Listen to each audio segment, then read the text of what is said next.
নমস্কার, চ্যানেল ভিশনের সকল দর্শক বন্ধুকে স্বাগত জানিয়ে শুরু করছি সৌভাগ্যের সূচনা অনুষ্ঠান। আজকে আমরা কথা বলবো বিশেষ টপিক নিয়ে, আমরা আজকে কথা বলবো। তার সাথে আগে বলে রাখি যে আপনাদের সাথে সঞ্চালনায় রয়েছি আমি শ্রাবন্তী। আর যেই মানুষটিকে প্রথমে স্বাগত জানাবো তার সাথে আগে আলাপ পরিচয়টা সেরে নিই। স্টুডিওতে এই মুহূর্তে আমাদের সাথে উপস্থিত আছেন 30 বছরের অভিজ্ঞতা, তারাপীঠ ও কামাখ্যা সাধক, গোল্ড মেডেলিস্ট ও স্বর্ণমুকুট প্রাপ্ত জ্যোতিষ শ্রী বিমল মুখার্জি। নমস্কার বিমল বাবু। ওম অখণ্ডমণ্ডলাকারং ব্যাপ্তং যেন চরাচরম তৎপদং দর্শিতং যেন তস্मै শ্রী গুরবে নমঃ। গুরু ব্রহ্মা গুরু বিষ্ণু গুরুদেব মহেশ্বর গুরুরেই পরম ব্রহ্ম তস্मै শ্রী গুরবে নমঃ। নমস্কার দর্শক বন্ধুরা, আমি জ্যোতিষ মাতৃ সাধক বিমল মুখার্জি। হ্যাঁ বলো। হ্যাঁ, আমরা তো আমাদের জন্মছকে অনেক রকম দোষের কথা জেনে এসেছি, অনেক রকম দোষ শুনেছি, কিন্তু আরেকটা দোষ আছে, সেটা আমরা কম বেশি হয়তো সকলে জানি, বা যারা জানি না সকলের জন্যই আজকে অনুষ্ঠানটা খুব গুরুত্বপূর্ণ হতে চলেছে। অবশ্যই প্রথম থেকে শেষ পর্যন্ত অনুষ্ঠানটা মন দিয়ে দেখবেন, অনেক কিছু জানতে পারবেন, অনেক কিছু শিখতে পারবেন, এতটুকু বলা যেতেই পারে। আজকে আমরা কথা বলবো পিতৃদোষ নিয়ে।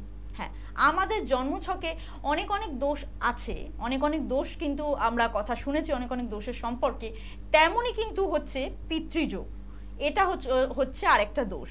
কিন্তু পিতৃদোষ থাকলে কি কি হতে পারে আমাদের লাইফে, বা আমরা পিতৃদোষটা কি সেটা আগে জানবো, এবং পিতৃদোষ থাকলে আমাদের জীবনে কি কি হতে পারে, আমাদের জীবনটা কিরকম চলতে পারে, কি কি হতে পারে, সমস্ত কিছু ডিটেলসে আজকে জানবো। কিন্তু প্রথমেই বিমল বাবুর কাছে আমি প্রশ্নটা রাখবো যে পিতৃদোষ সম্পর্কে যে আমরা সমস্ত বিষয় জানবো, কিন্তু তার আগে জানবো যে পিতৃদোষটা অ্যাকচুয়ালি কি। দেখো, পিতৃদোষ অ্যাকচুয়ালি হচ্ছে তোমার আমরা যে পূর্বপুরুষরা যে ধরনের কাজ করে গেছে, ধরো ভালো খারাপ যেই ধরনের কাজ করে থাক, তো সেই টোটাল ব্যাপারটা কিন্তু আমাদের ঘাড়ের উপরে দায়িত্ব পড়ে যায়। ঠিক আছে, এই খারাপ কাজ করলে যে দোষটা সৃষ্টি হয়, ঠিক আছে, সেই দোষটাই হচ্ছে আমাদের ঘাড়ে পড়ে বলে সেই পিতৃদোষ ফলে আমাদের ঘাড়ে পড়েছে। বেশ, এবার একটুখানি জানবো যে পিতৃদোষ মানে কখন হয়, কি কি কারণে পিতৃদোষটা আমাদের জন্মছকে হতে পারে। এটা তো একটা আমাদের জীবনে আমাদের জীবনে তিনটে ভাগে এই জিনিসটা হয়, তিনটে ভাগে ভাগ করা যায়। একটা হচ্ছে ধরো আমরা জন্মগ্রহণ যে করছি, সেটা আমাদের পূর্ব জন্মের যে ফল, মানে ভালো বা খারাপ যে কিছু কৃতকর্মের ইয়েতে আমরা সেই রকম পরিবারের ঘরে আমরা জন্ম নিচ্ছি। ঠিক আছে, সেখানে ভালো খারাপ এটার ব্যাপারটা এসে যাচ্ছে। ঠিক আছে, আর একটা হচ্ছে দ্বিতীয়ত হচ্ছে একটা পরিবেশ, আমি যে জন্ম নিচ্ছি, আমি যেখানে জন্ম নিচ্ছি সেই পরিবেশটা কিরকম, পরিবেশের উপরে একটা আমাদের নিজেদের জীবনে কিন্তু একটা মারাত্মক একটা ইয়ে পড়ে, মানে প্রভাব পড়ে। ঠিক আছে, তো সেটাও একটা বিরাট ব্যাপার। ঠিক আছে, আর তৃতীয়টা হচ্ছে যেটা, সেটা হচ্ছে আমাদের কর্ম।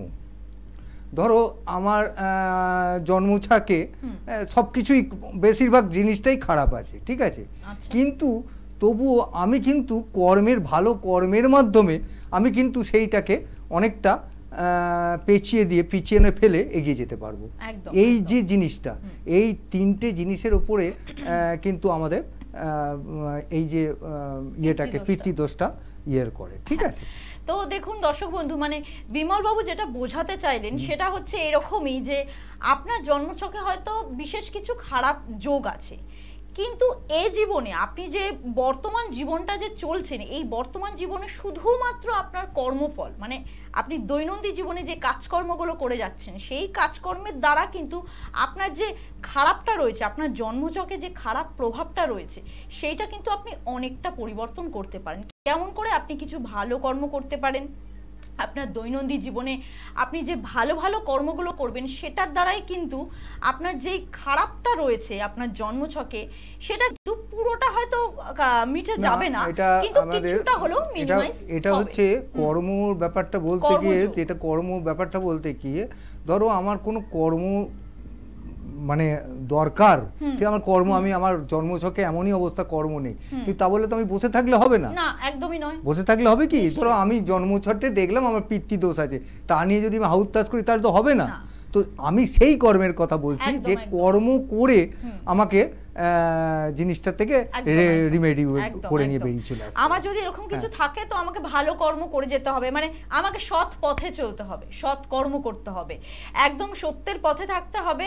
এবং তার সাথে তো এইটার জন্য অবশ্যই আপনার একজন অভিজ্ঞ অ্যাস্ট্রোলজারের পরামর্শ নেওয়াটা খুবই জরুরি। কারণ আমরা শুধুমাত্র ভালো কর্ম করলে সেটা আমরা কর্মের দ্বারা কিছুটা আমরা হয়তো এই যোগটা হয়তো কিছুটা হয়তো মিনিমাইজ করতে পারি, বা আরো কিছু বেটার ফল হবে, সেটা কিন্তু একজন অভিজ্ঞ অ্যাস্ট্রোলজারের যখন আমরা পরামর্শ নেব, তিনি আমাদের যে রকম ভাবে চলতে বলবেন বা তিনি এই পিতৃদোষ সম্পর্কে যে নিবারণটা দেবেন সেটা আমরা শুনে মেনে চলবো এবং পালন করব, তবে গিয়ে বোধহয় এটা অনেকটা মিনিমাইজ হয়ে যাবে এবং সুন্দরভাবে কোনো একটা আপনার জীবনটা চালনা হবে। একদম কোনো একটা অভিজ্ঞ যদি জ্যোতিষীকে দিয়ে দেখানো যায়, জন্মছকে কিন্তু পিতৃদোষ পুরো ব্যাপারটাকে বোঝায় এটা অনেকটা বড় ব্যাপার, আমি আর ওইদিকে যাচ্ছি না।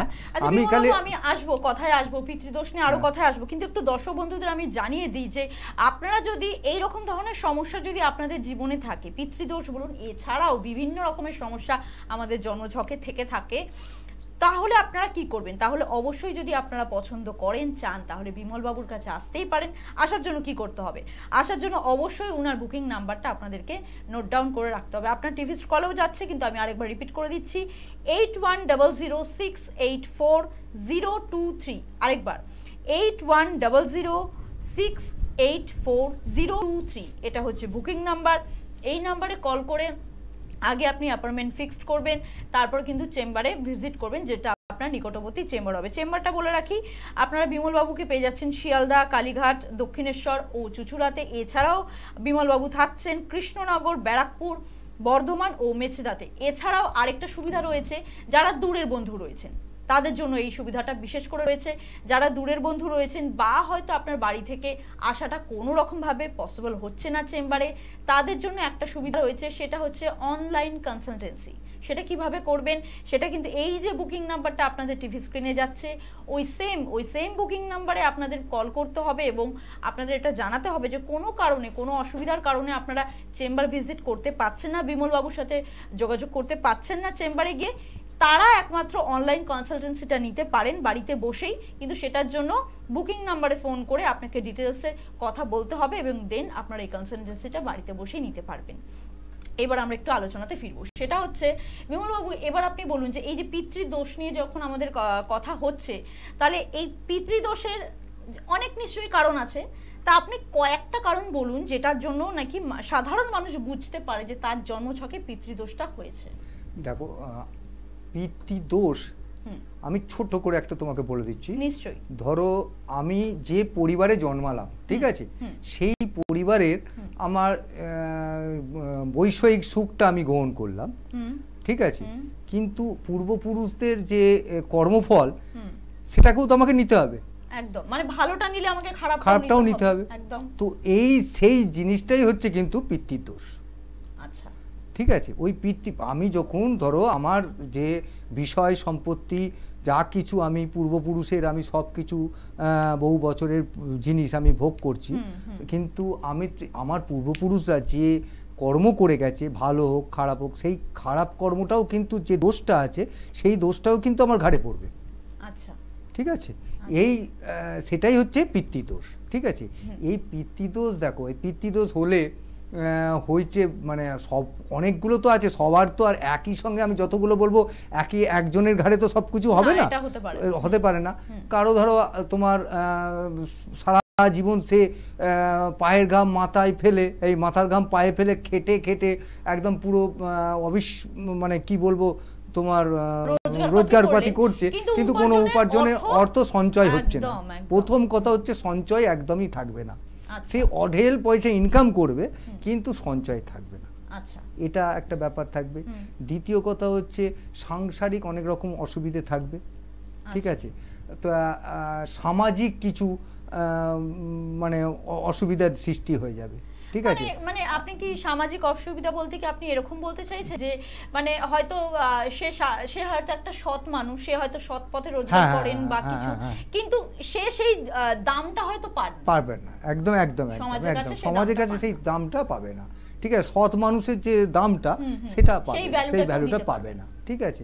আর যারা ধরো লেখাপড়া করে, মানে এরমও আছে, ধরো আমি পরীক্ষা দিয়েছি, ঠিক আছে, আমি একটা কাজ একবারে হবে না, দুবার তিনবার ঘুরিয়ে ফিরিয়ে হবে। মানে ধরো আমি আজকে পরীক্ষা দিলাম, আমি একদম কনফার্ম আমার নামটা উঠবে, আমার নামটা কিন্তু আমি দেখলাম যে লিস্টে নেই, মানে এটা আরো দু তিনবার দেওয়ার পর এটা একবার কোনো কাজ একবারে কিন্তু সম্পূর্ণ হবে না। এটা কিন্তু ঠিক কথা বলেছেন, এটা অনেকে জন্মছকে হয়ে থাকে। এটা কিন্তু এগুলো তো বলছি তো, এটা একটা জন্মছকে ভালো করে যে কোনো একটা অভিজ্ঞ জ্যোতিষীকে দিয়ে দেখিয়ে জন্মছকটাকে ইয়ে করে, জন্মছক থাকলে পিতৃদোষ থাকলে পিতৃদোষ নিবারণ করা যায়। আচ্ছা, হ্যাঁ, এবার ভালো কথা, এবারে যেটা আমরা শুনবো সেটা হচ্ছে পিতৃদোষ সম্পর্কে তো এত কিছু শুনলাম, এবার নিবারণের কথাটা আমাদের শুনতে হবে। বিমল বাবু বলবেন এবার নিবারণের কথা। পিতৃদোষ নিবারণের ব্যাপারটা হচ্ছে তোমার, দেখো পিতৃদোষ নিবারণের করতে গেলে তোমাকে প্রথম কথা হচ্ছে সূর্য নমস্কার করছি তো, তখন আমি সেই সূর্য নমস্কারের সঙ্গে আমি যেভাবে করছি আর কি, সেইভাবে জলেই আমি পিতায় নমঃ বলে জল দিতে পারি। সেটা সূর্য প্রণামের জায়গায় আমি পিতায় নমঃ বলে জল দিতে পারি, ঠিক আছে। যে কোনো কলা গাছ তো বাড়িতে দেখা যায়, বা যেখানে কোনো কলা গাছ আছে তো সেই কলা গাছে এই পিতৃপুরুষের ইয়েতে আমি জল দিতে পারি, কলা গাছের গোড়ায়। আচ্ছা, মানে কি এটা বলতে চাইছেন পিতৃপুরুষদের নাম নিয়ে? পিতৃপুরুষদের নাম নিয়ে কলা গাছের গোড়ায় জল দিলে তুমি এই দোষ থেকে মুক্তি পাবে, ঠিক আছে। আর এই যে এখন যে তোমার যে যোগ চলছে, হ্যাঁ, সেই যোগে বিশেষ করে এই যে তর্পণ যেদিন হয় মহালয়ের দিন, তো এই তর্পণের দিন যদি তিল জল দিয়ে তাদের দেয়া যায়, তারা কি হয়, পিতৃপুরুষরা এই দিন এই কিছু খাবারের জন্য আবে, ঠিক আছে, তারা প্রত্যাশা করে আসে, ঠিক আছে। এই প্রত্যাশা যদি তাদের পরিপূর্ণ না হয়, তখন তারা কিন্তু অভিশাপ দিয়ে যায়। এই অভিশাপ কিন্তু মারাত্মক, ঠিক আছে, এই অভিশাপ কিন্তু মারাত্মক, ঠিক আছে। ওই জন্য ওদেরকে ওই তিল জল দিয়ে তাদের খেতে দেওয়া হয়, ঠিক আছে। আর একটা মেন যেবার হচ্ছে কুকুর আর কাক, আচ্ছা, ঠিক আছে। কাককে যদি প্রতিদিন বিশেষ করে কালো যে কাক আছে না, একে যদি প্রতিদিন খেতে দেওয়া যায়, ঠিক আছে, তাহলে কিন্তু এই পিতৃদোষ থেকে একদম মুক্তি পাওয়া যাবেই যাবে, ঠিক আছে। এছাড়া এবার ধরো কোনো একটা বাড়িতে কেউ সুইসাইড করে মারা গেছে, ঠিক আছে, বা তার কোনো একটা বাড়িতে পিতৃপুরুষদের মারা গেছে, তার ভালোভাবে কোনো শ্রাদ্ধ অপঘাতে মৃত্যু হয়েছে, বা ভালোভাবে শ্রাদ্ধ শান্তি হয়নি, ঠিক আছে, সেক্ষেত্রে যদি জানা যায় যে সেই রকম কিছু আছে, বা তার যদি পয়সা কড়ির ব্যাপারটা ঠিকঠাক থাকে, তাহলে সে কোনো পুরোহিতকে দিয়ে, ভালো একটা ইয়েকে দিয়ে তার যদি শ্রাদ্ধ শান্তিটা বা পূজা টুজাগুলো ভালো করে নেয়, সেক্ষেত্রে কিন্তু এই দোষ কিন্তু খুব ভালোভাবে নিবারণ হয়ে যায়, ঠিক আছে। একদম।